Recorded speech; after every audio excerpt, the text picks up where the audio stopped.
آج ویو 360 میں سیلاب سے مواصلات کا نظام درہم برہم، سندھ اور بلوچستان میں امدادی کارروائیاں کس حد تک مؤثر ہیں، لاہور میں پانی صاف کرنے کے پلانٹس پر شہریوں کو کیا تحفظات ہیں، گندگی اتنی ہے کہ پانی لینے کوئی نہیں آتا، یہ بند ہے، چل ہی نہیں رہا ہے۔ اور جانیں گے نیو یارک میں اسلحے کے نئے قانون کے بارے میں۔ ہر ایک کے پاس اپنی حفاظت کی صلاحیت ہونی چاہیے اور اپنے تحفظ کے لیے دوسروں پر انحصار نہیں کرنا چاہیے۔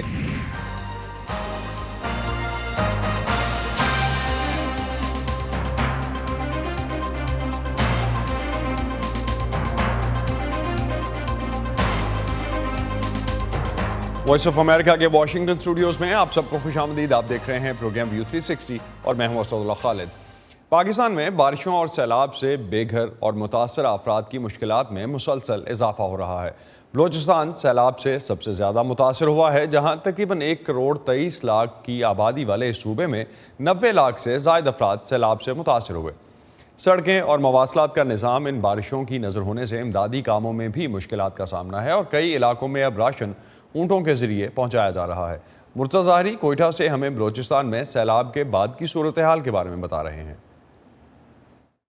بلوچستان میں مونسون کی جو بارشیں ہوئی ہیں اس کے بعد جو سیلاب آیا، اب سے تقریباً 14 روز قبل جو صورتحال بنی، اب مختلف جو علاقے ہیں وہاں پر جو امدادی کارروائیاں وہ مکمل ہو چکی ہیں اور جو ریلیف کا کام ہے، جو لوگوں میں راشن یا دیگر جو ضروریات زندگی ان کی تقسیم کا کام ہے، وہ مختلف مراحل میں جو ہے وہ جاری ہے۔ اس میں پاکستان کی فوج، حکومت بلوچستان، NDMA، PDMA اور دیگر جو غیر سرکاری جو NGOs ہیں وہ اس میں کام کر رہی ہیں۔ ہم نے مختلف علاقوں کو جو وزٹ کیا، وہاں پر لوگوں کا اب بھی یہ کہنا ہے کہ بعض علاقوں میں جو ذرائع آمد و رفت کے جو راستے وغیرہ ہیں وہ بند ہیں سیلاب کی وجہ سے، جس کی وجہ سے تاحال انہیں جو ہے یہ شکایت ہے کہ ان کے پاس ابھی تک کوئی امداد نہیں پہنچی، جس میں سب سے ضروری جو ہے وہ ٹینٹ ہے۔ لوگ کھلے آسمان تلے جو ہے اس وقت وہ زندگی گزارنے پر مجبور ہے۔ اس کے ساتھ ساتھ خوراک جو ہے، اشیاء خوردنوش جو ہے، ان کو اس کی فراہمی کا بھی کافی مسئلہ ہے۔ اس کے علاوہ مختلف جو علاقے ہیں جہاں پر پانی اب کڑا ہے، جس میں نصیر آباد، جعفر آباد کا علاقہ ہے، وہاں پر اس وقت سچویشن بہت خراب ہے اور وہاں پر اس وقت جو بچے ہیں یا خواتین ہیں ان میں مختلف جو امراض ہے، جس میں ایزے اور اسکن کی جو بیماریاں ہیں وہ زیادہ پھیل رہی ہیں۔ حکومت کا یہ کہنا ہے کہ بعض علاقوں میں اب تک جو رابطہ سڑکیں ہیں وہ بحال نہیں ہو سکی ہیں، جس کی وجہ سے جو امدادی کارروائیاں ہیں، جو ریلیف کا کام ہے، اس میں کافی مشکلات کا سامنا ہے۔ تو اس وقت جو مختلف ادارے ہیں انہوں نے اس پر تشویش کا بھی اظہار کیا ہے کہ جو سیلابی صورتحال ہے اور اس کے بعد جو صورتحال پیدا ہو رہی ہے اس میں جو متاثرین ہیں ان کی جو ہے وہ اس طرح سے امداد نہیں کی جا رہی جس طرح سے ان کی امداد کرنی چاہیے تھی۔ سدرا ڈار سیلاب ہی کی کوریج کے لیے سندھ کے ضلع بدین میں ہیں، ان سے جانتے ہیں کہ سندھ میں اس وقت کیا صورتحال ہے۔ سدرا، گزشتہ ہفتے جب آپ مختلف علاقوں میں رپورٹنگ کر رہی تھیں اندرون سندھ میں، وہاں پہ جو آپ نے صورتحال دیکھی، کیا بدین میں بھی وہی صورتحال ہے یا کچھ مختلف ہے؟ بدین کا جو شہری علاقہ ہے وہ تو اس وقت سیلابی پانی سے محفوظ ہے، لیکن جو اس کے آس پاس کے دیہات ہیں وہ ڈوبے ہوئے ہیں اور یہی وجہ ہے کہ اس سے ملحقہ جو دوسرے علاقے ہیں وہاں کے اور یہاں کے جو IDPs ہیں وہ اس وقت بڑی تعداد میں سڑکوں کے کنارے رہ رہے ہیں۔ صرف بدین نہیں، ہم نے اس بار مٹیاری میں، جوہی میں، دادو میں ان جگہوں کا بھی دورہ کیا اور وہاں حالات بہت زیادہ خراب تھے۔ یہاں تک کہ جوہی اور دادو میں پانی اتنا زیادہ کھڑا ہوا ہے کہ لوگوں کو اپنے گھروں تک پہنچنے کے لیے کشتیوں کا استعمال کرنا پڑ رہا ہے۔ زیادہ تر ہماری بات خواتین سے ہوئی اور ہم نے یہ نوٹس کیا کہ ہر 10 میں سے 2 خواتین جو ہیں وہ حاملہ ہیں اور انہیں یہ فکر ہے کہ آنے والے دن میں اگر سیلابی پانی نہ اترا تو ان کے ساتھ کیا ہوگا، کیونکہ میڈیکل کیمپس بھی بہت محدود ہیں۔ اس کے علاوہ جو محکمہ صحت سندھ ہے وہ یہ ضرور بتا رہا ہے کہ 900 کے قریب حاملہ خواتین اس وقت کیمپوں کے اندر ہیں، لیکن یہ ان کی ابتدائی رپورٹ ہے، تعداد اس سے کہیں زیادہ ہو سکتی ہے۔ تو سدرا، وبائی امراض کی کیا صورتحال ہے؟ بیکاز ایک کنسرن یہ بھی شو کیا جا رہا ہے کہ ان علاقوں میں وبائی امراض بھی پھیلنا شروع ہوئے ہیں۔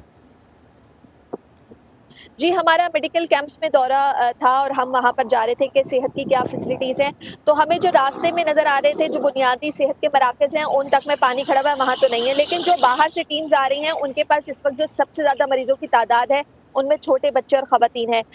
گھٹنوں پانی کھڑے ہونے کی وجہ سے جو خواتین آ رہی ہیں ان کو بہت بری طرح اسکیبیز اور اسکن انفیکشن ہو چکا ہے۔ بچوں میں ہیضہ، ڈائریا، اس کے علاوہ یرکان، ٹائیفائڈ، یہ تو مرض ہیں۔ پھر یہاں مچھروں کی بہت بہتات ہے، تو زیادہ تر جو مریض ہیں وہ ڈینگی کے ہیں، لیکن جو جلدی امراض ہیں وہ اتنے زیادہ ہو چکے ہیں کہ ہر ایسا شخص جو سیلاب کے پانی میں گھرا ہوا ہے یا اس سے نکل کر کسی طریقے سے کیمپ پہنچنے میں کامیاب ہو رہا ہے، وہ انہی بیماریوں کے ساتھ آ رہا ہے۔ چھوٹے بچے خاصی تکلیف میں ہیں، ان کے چہرے پہ، ان صدرہ، کے سر پہ، ان کے امدادی کارروائیوں کے بارے میں پلیز کچھ بتائیے گا۔ جہاں تک امدادی کارروائیوں کی بات ہے تو جو لوگوں کا کہنا ہے وہ یہ کہ سرکار کی طرف سے تو انہیں کوئی مدد نہیں ملی، تاہم کچھ جگہوں پر ہم نے سرکاری خیمے ضرور دیکھے ہیں جن کے اوپر حکومت سندھ لکھا ہوا ہے، لیکن جو راشن کی ڈسٹریبیوشن کے معاملات ہیں وہ ابھی تک ہمیں حکومتی سطح پر نظر نہیں آ رہی۔ لوگ خود سے آ رہے ہیں، ان کو راشن دے رہے ہیں، لیکن یہ ڈسٹریبیوشن بھی اس طرح سے نظر نہیں آ رہی کہ جس کو جہاں پہنچ رہا ہے وہ وہاں دے رہا ہے، لیکن جو بہت سے ایسے گاؤں جو اندر کی طرف ہیں اور ڈوبے ہوئے ہیں اور وہاں ابھی تک مدد نہیں پہنچ پا رہی، وہاں پر جو لوگ بیٹھے ہوئے ہیں وہ خاصے مسائل کا شکار ہے۔ تو یوں کہہ سکتے ہیں کہ خوراک کی کمی، صاف پینے کی پانی کی کمی تو اس وقت شدت سے ہے، لیکن لوگ اس وقت جو شکوہ کر رہے ہیں وہ یہ کہ وہ جو کیمپوں میں بھی بیٹھے ہوئے ہیں انہیں بھی صحیح طریقے سے غذا مہیا نہیں کی جا رہی۔ بہت شکریہ صدرہ ڈار، آپ ہمیں اپڈیٹ کر رہی تھیں سندھ میں بدین میں جو آپ اس وقت کوریج کے لیے ہیں۔ بی سیف اوور دیئر، اور آپ سے مزید اپڈیٹ بھی دیتے رہیں گے۔ آج کے دور میں سچائی اہم ہے، دنیا میں کہیں بھی سچ کو جانیے صرف ایک کلک سے۔ VOA پلس پر معلومات اب آپ کی دسترس میں، سیاسی تبدیلیاں، حقیقی کہانیاں، حقیقی لوگ، صرف ایک کلک سے خود کو جوڑیے دنیا بھر کی آوازوں سے، کسی بھی وقت، کسی بھی جگہ، صرف VOA پلس پر۔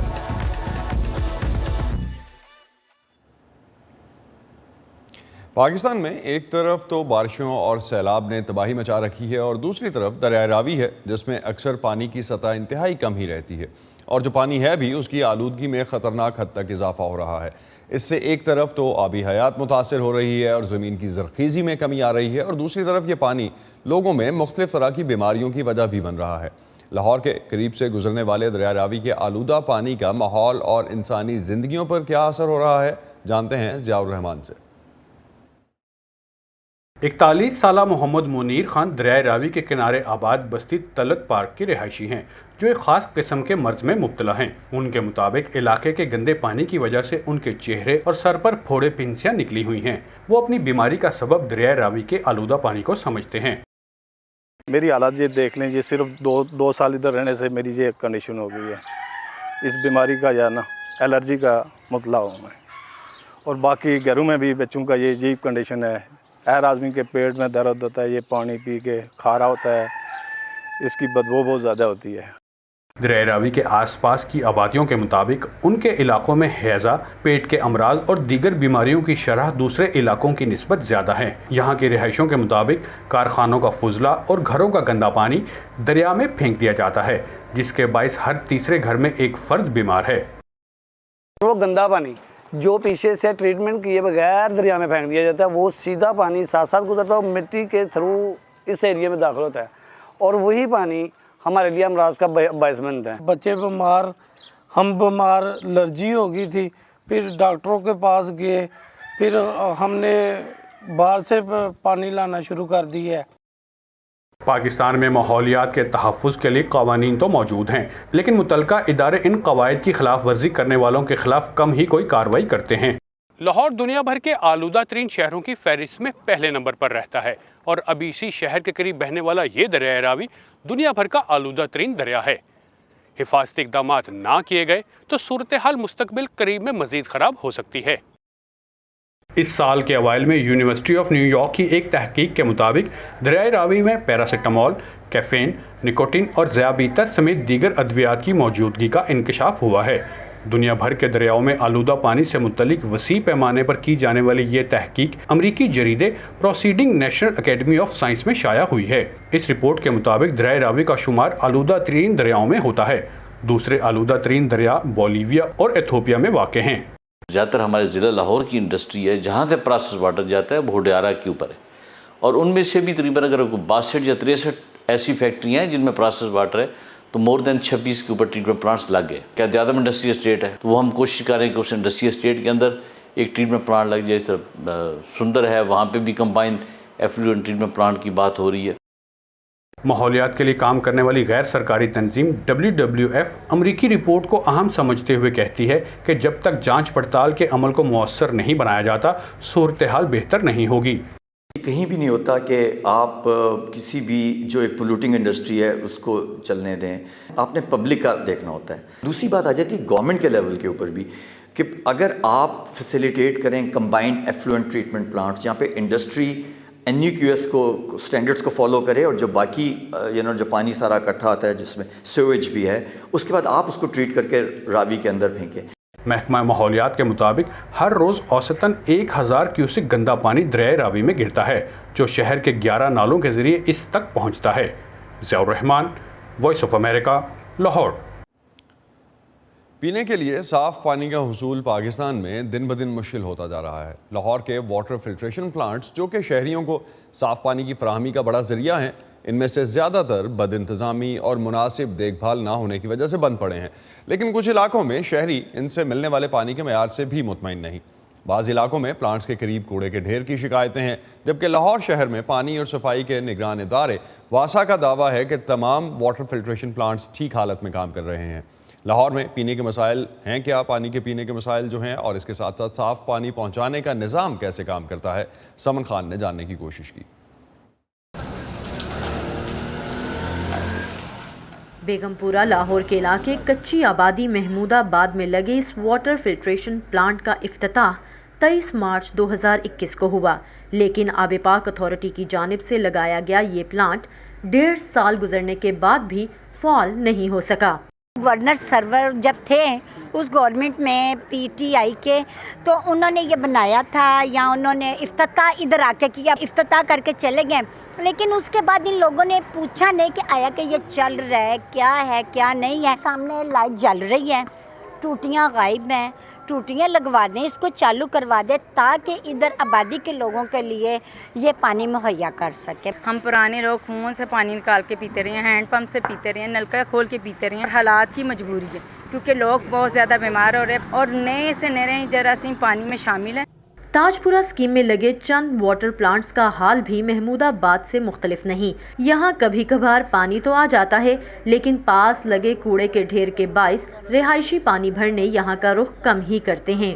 فلٹر پلانٹ بڑھا تو دیا ہے لیکن دوبارہ اس کی طرف دیکھا کسی نے نہیں ہے۔ پانی لینے کون آئے، پینے کون آئے؟ مکھیوں کی وجہ سے گندگی اتنی ہے کہ پانی لینے کوئی نہیں آتا، یہ بند ہے، چل ہی نہیں رہا ہے۔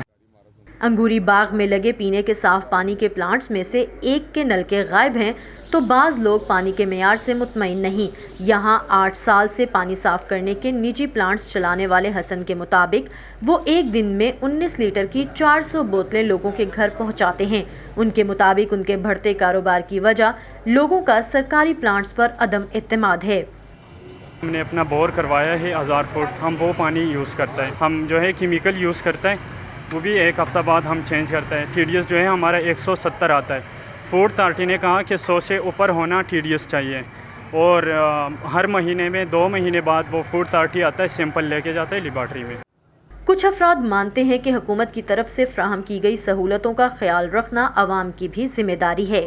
یہاں پہ آ کے گاڑیاں دھوتے ہیں، کپڑے دھونے لگ جاتے ہیں اور کیا کہ برتن دھونے لگ پڑتے ہیں۔ پیچھے دیکھے، پیچھے انہوں نے واش روم بنا دیا۔ پہلے جو کمپنی کے پاس یہ ٹھیکہ تھا اس کا، لڑکے بھی آتے تھے ادھر، صفائی رکھتے تھے ہر ٹائم پہ۔ اب سے یہ پتہ نہیں 5-6 مہینے ہو گئے نہ تو اس کی صفائی باہر سے ہوتی ہے۔ لاہور شہر میں واسا کی جانب سے 573 واٹر فلٹریشن پلانٹس نصب ہیں۔ آب پاک اتھارٹی اور دیگر اداروں کی جانب سے لگائے گئے پینے کے صاف پانی کے یونٹس اس کے علاوہ ہیں۔ واسا کے مطابق شہر میں لگے تمام پلانٹس ٹھیک حالت میں کام کر رہے ہیں، جن کی دیکھ بھال کا کام نجی کمپنیز کے حوالے ہے۔ پرانی ٹیکنالوجی میں فلٹرز ہوتے تھے، فلٹرز آپ نے چینج کرنے ہیں، وہ چوک ہوتے تھے، اس میں کنٹامینیشنس کے ایشوز ہوتے تھے، لیکن جو واسا یا آج کل دوسرے ڈپارٹمنٹس بھی پبلک ہیلتھ بھی لگا رہے ہیں، سارے یہ اسٹیٹ آف دی آرٹ لگائے جا رہے ہیں۔ ان میں میمبرینز ہوتے ہیں، فلٹرز ہوتے نہیں ہیں کہ جن کا کوئی ایشو ہو، اور دوسرا اس میں آٹو واش ہوتے ہیں۔ واسا کے مطابق 2014 میں لاہور کے پانی میں آرسینک یا کیمیائی مواد کے خدشات کی بنا پر واٹر فلٹریشن پلانٹس لگائے گئے تھے۔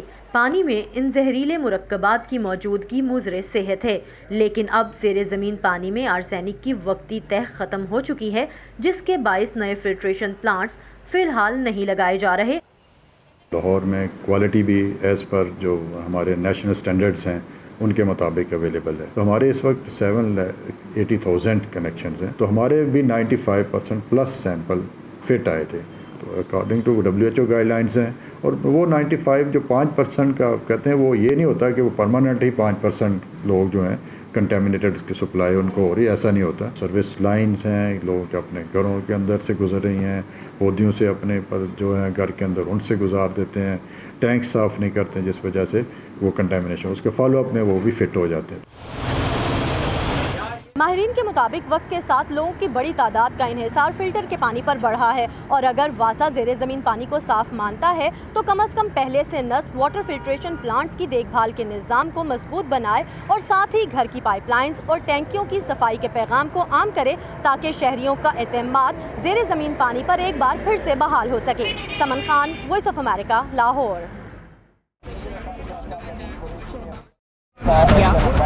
خبروں کے پیچھے نہیں بھاگتے، ہم کہانیاں ڈھونڈتے ہیں، عام لوگوں کی خاص کہانیاں. میں کوئی ان سے الگ مخلوق تو نہ تھی، تو کیوں نہ میں ایک ایسا کام کروں کہ جس میں مہارت حاصل کروں، اور وہ نیکی کیا ہو. جو چھوٹی چھوٹی کوششوں سے بدل رہے ہیں بے شمار زندگیاں. مجھے جب بھی ضرورت ہوئی مجھے انہوں نے ماشاءاللہ قرضہ دیا اور میرا کاروبار بہت اچھا چلا. لا رہے ہیں اپنے ارد گرد بڑی تبدیلیاں. اکثر جو یہاں بچے ہیں وہ بھیک مانگنے والے بچے ہیں، اور جب یہ بچے اسکول میں آئے تو بہت سارے بچے خوش ہو رہے ہیں. آج وہیں عورتیں بے ہچک اپنے پلانٹوں پر مطلب اپنے گوٹ کے پلانٹ پر آتی ہیں، پانی بھرتی ہے. ہم جاتے ہیں خبروں سے آگے. میں ہوں نیلوفر مغل، سمن خان، سعدیہ زبران جھا، عمر فاروق، جدرا ڈار، جیتی آرانی، مرتضیٰ زہری. 360 میں آپ سب کو خوش آمدید. ہم ہیں وائس آف امریکہ.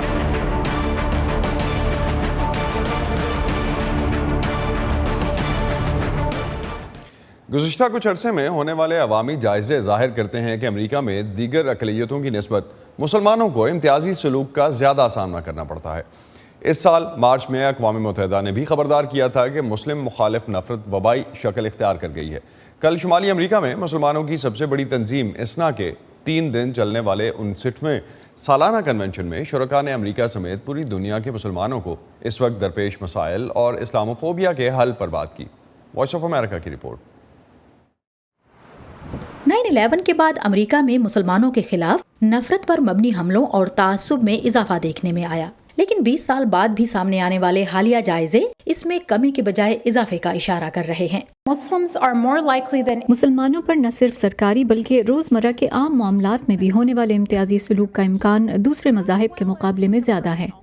امریکہ کے سابق صدر ڈونلڈ ٹرمپ نے ایک حکم نامے کے ذریعے کچھ اسلامی ممالک سے مسلمانوں کے امریکہ میں داخلے پر پابندی عائد کر دی تھی، جسے صدر بائیڈن نے ختم کر دیا. ماہرین کے مطابق ٹرمپ کی ان پالیسیز سے امریکہ میں مسلمانوں کے خلاف تعصب میں اضافہ ہوا. مسلمان کمیونٹی کے رہنما سمجھتے ہیں کہ امریکہ میں نسلی تعصب اور مسلمانوں کے خلاف نفرت جیسے معاملات سے نمٹنے کا واحد طریقہ یہ ہے کہ دوسرے اقلیتی گروپوں کے ساتھ مل کر کام کیا جائے. ہمیں اس مسئلے سے نمٹنے کے لیے دیگر کمیونٹیز اور جمہوریت پر یقین رکھنے والے لوگوں کے ساتھ مل کر کام کرنا ہوگا. ہمیں منظم ہونا ہوگا اور اس پہچان اور تعصب کے خاتمے کے لیے ایک ساتھ کوشش کرنا ہوگی. کونسل آن امریکن اسلامک ریلیشنز کے احمد رحاب کا کہنا تھا کہ معاشرے سے تعصب ختم کرنے کے لیے تعصب برتنے والوں کو آئینہ دکھانا ضروری ہوتا ہے. آپ نے کچھ غلط نہیں کیا ہے، اس لیے آپ کو خود ہی ان الزامات کو چیلنج کرنا ہوگا اور ایسا کرنے والوں کو آئینہ دکھانا ہوگا تاکہ الزام لگانے والا جواب دہ ہو اور وضاحت کرنے پر مجبور ہو کہ اس طرح کی بدسلوکی اور تعصب اس میں کیسے آیا اور کیوں کر آیا. رائے عامہ کے جائزے ظاہر کرتے ہیں کہ بہت سے امریکی اس بات پر متفق ہیں کہ مسلمانوں کو دوسرے مذہبی گروہوں کے مقابلے میں امتیازی سلوک کا زیادہ سامنا کرنا پڑتا ہے. اس سال مارچ میں پیو ریسرچ سینٹر نے رپورٹ کیا کہ سروے میں شامل 78% بالغوں کا خیال ہے کہ امریکہ میں مسلمانوں کو امتیازی سلوک کا سامنا ہے. سعدیہ زبران جھا، وائس آف امریکہ، واشنگٹن. امریکہ میں اسلحہ رکھنے سے متعلق بحث بہت پرانی ہے. جون میں امریکی سپریم کورٹ نے نیو یارک میں اسلحہ رکھنے سے متعلق ایک گن سیفٹی قانون کو منسوخ کر دیا تھا. گن سیفٹی کے پرانے قانون کے تحت ہتھیاروں کو چھپا کر عوامی مقامات میں لے جانے کے لیے لائسنس کی ضرورت ہوتی تھی. اعلیٰ عدالت کی طرف سے کیے گئے اس فیصلے کی روشنی میں اس ماہ کے آغاز سے ہی ریاست میں اسلحہ رکھنے کے نئے قوانین نافذ ہو گئے ہیں، مگر ریاست نے بہت سے اہم مقامات جیسے ٹائم اسکوائر کو گنز فری زون قرار دیا ہے. اس فیصلے کے بعد سے نیو یارک میں گنز رکھنے کے لیے اجازت ناموں کی درخواستوں میں نمایاں اضافہ ہوا ہے، جس سے شہر اور ریاستی عہدیداروں میں تشویش پائی جاتی ہے۔ وائس آف امریکہ کی رپورٹ۔ اب سیفٹی کو کھولو۔ سرخ نقطے کا مطلب ہے فائر، سیفٹی آن ہے۔ کیا بندوق محفوظ ہے؟ نہیں، کبھی بھی سیفٹی پر انحصار نہ کریں، کوئی بھی میکینیکل چیز جواب دے سکتی ہے۔ New Jersey fire arms academy کے ڈائریکٹر لطیف ڈکرسن 27 سال سے اس کاروبار سے منسلک ہیں۔ وہ ریاست نیو جرسی میں گن یا اس کا لائسنس حاصل کرنے کا ارادہ رکھنے والے افراد کو تربیت دیتے ہیں۔ ہم ہر طرح کے آتشی اسلحے سے متعلق بنیادی، درمیانی اور اعلیٰ سطح کی تربیت فراہم کرتے ہیں۔ ہم مقابلہ بھی کراتے ہیں، ہمارے پاس مقابلوں میں حصہ لینے والی ٹیم ہے۔ کلاس روم میں چند گھنٹے اور پھر فائرنگ رینج پر مشق۔ لطیف ڈکرسن کہتے ہیں کہ وہ اب زیادہ لوگوں کو تربیت میں شامل ہوتے اور گن یا رائفل خریدنے کا خواہش مند دیکھ رہے ہیں۔ ان کی رائے میں ملک میں بڑے جانی نقصان کا باعث بننے والی فائرنگ کے واقعات کی خبریں لوگوں کو اپنے دفاع کے بارے میں مزید سوچنے پر مجبور کر رہی ہیں۔ ہر ایک کے پاس اپنی حفاظت کی صلاحیت ہونی چاہیے اور اپنے تحفظ کے لیے دوسروں پر انحصار نہیں کرنا چاہیے۔ بہت سے امریکیوں کا خیال ہے کہ اسلحہ رکھنے اور اسے استعمال کرنے کا طریقہ جاننا لوگوں کو پولیس کی عدم موجودگی میں اپنی حفاظت کا موقع فراہم کرتا ہے۔ لطیف ڈکرسن اسلحے کے خریداروں کے بیک گراؤنڈ چیکس یا ان کے قانونی پس منظر کی چھان بین کے خیال کی حمایت کرتے ہیں، لیکن کہتے ہیں کہ اسلحہ مالکان کا ذاتی ذمہ داری لینا سب سے اہم ہے اور یہ جاننا بھی ضروری ہے کہ اسلحے کو محفوظ طریقے سے کیسے استعمال کیا جائے۔ آپ نہیں چاہیں گے کہ آپ ضرورت پڑنے پر اپنی حفاظت کے لیے مناسب قدم نہ اٹھا سکیں۔ قانونی لحاظ سے اس کلاس میں کئی دلچسپ نکات ہیں۔ یہ بس بنیادی نظم و ضبط اور احترام کرنے سے متعلق ہے اور کسی بھی قانون کو توڑنے کے بارے میں ہے۔ میرا پہلے ہی فوجی پس منظر ہے، اس لیے میں اصول و ضوابط جانتا ہوں۔ سپریم کورٹ نے جون میں فیصلہ دیا کہ نیو یارک میں بلا لائسنس اسلحے کو چھپا کر باہر لے جانے پر پابندی کا ایک قانون غیر آئینی تھا۔ اس فیصلے پر نیو یارک میں مظاہرے شروع ہو گئے اور حکام نے صورتحال پر قابو پانے کے لیے نئے طریقے تلاش کرنے کا وعدہ کیا۔ چونکہ اب قانونی طور پر زیادہ لوگوں کو عوامی مقامات پر آتشی اسلحہ لے جانے کی اجازت دی گئی ہے، ہم امریکی سپریم کورٹ کے آج کے فیصلے کی روشنی میں اس پر خاموش نہیں رہ سکتے اور اپنے گلی کوچوں میں اسلحے کی بھرمار نہیں دیکھ سکتے۔ نیو یارک کے قانون سازوں نے اس کے بعد شہر کے کچھ حصوں کو اسلحے سے پاک علاقے قرار دیا ہے، جن میں سرکاری عمارتیں، اسکول اور عبادت گاہیں شامل ہیں۔ یہ کوئی حیرت کی بات نہیں کہ اسلحے کے حقوق کے حامیوں کا کہنا ہے کہ صورتحال سے مختلف طریقے سے نمٹا جانا چاہیے۔ ہمیں اسکولوں میں مسلح سیکیورٹی گارڈز رکھنے چاہیے کیونکہ ہم جانتے ہیں کہ اسکول ایک آسان ہدف ہے، اس لیے ہمیں اس کی حفاظت کرنے کی ضرورت ہے۔ دوسروں کے تحفظ کی تشویش سے میرے حقوق پر پابندی نہیں لگنی چاہیے اور میں قانون کی پاسداری کرنے والا شخص ہوں۔ اسلحے پر کنٹرول کی بحث ایک ایسے ملک میں زیادہ زور و شور سے جاری ہے جہاں اسلحہ رکھنے کا حق آئین میں درج ہے۔ ایفجینی موسلوف کے ساتھ Imran Jadoon, Voice of America. اور اسلحہ رکھنے کا یہی حق جو ہے امریکہ میں اس پہ ڈیبیٹ اب تک رہی ہے اور آن ورڈز بھی چلتی رہے گی۔ دونوں سائڈ کی لابی بڑی سٹرونگ ہے، خاص طور پہ گن لابی کے حوالے سے بہت بات کی جاتی ہے، لیکن جب سے کچھ اسٹیٹس کی طرف سے یہ ایشو سامنے آیا ہے کہ جو بیک گراؤنڈ چیک ہے، جو بھی گن لے رہا ہے اس حوالے سے جو بیک گراؤنڈ چیکس ہو رہے ہیں ان کو ڈیٹیل میں ایگزامن کیا جائے اور پراپر بیک گراؤنڈ چیک کے ساتھ جو ہے وہ گنز دی جائیں، اس کے بعد کچھ حد تک جو سیلز ہیں ایمونیشن کی وہ کم ہونا شروع ہوئی ہیں۔ اسی پہ ختم کرتے ہیں آج کا ویو 360۔ اسٹے سیف اور پاکستان اور خطے سمیت دنیا بھر کی اہم خبروں اور دلچسپ معلومات کے لیے آپ آ سکتے ہیں ہماری ویب سائٹ urduvoa.com پر۔ یہ سارا کانٹینٹ آپ کو ملے گا ہمارے سوشل میڈیا پلیٹ فارمز پر بھی، facebook.com/VOA Urdu، یوٹیوب پر ہمارا چینل ہے VOA Urdu کے نام سے، اور ٹویٹر انسٹاگرام پر ہمارا ہینڈل ہے @VOA Urdu۔ اب تک کے لیے اتنا ہی۔ اسد اللہ خالد کو اجازت دیجیے، خدا حافظ۔